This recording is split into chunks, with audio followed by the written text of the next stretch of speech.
military once declared war on birds and lost? After World War I, veterans were given farmland in Western Australia to start fresh. But during the Great Depression, something horrifying descended on their crops.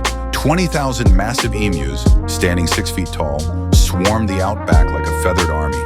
They trampled fences, devoured entire wheat fields, and left farmers staring at complete devastation. The government sent in Major Meredith and his soldiers with machine guns and 10,000 rounds of ammunition.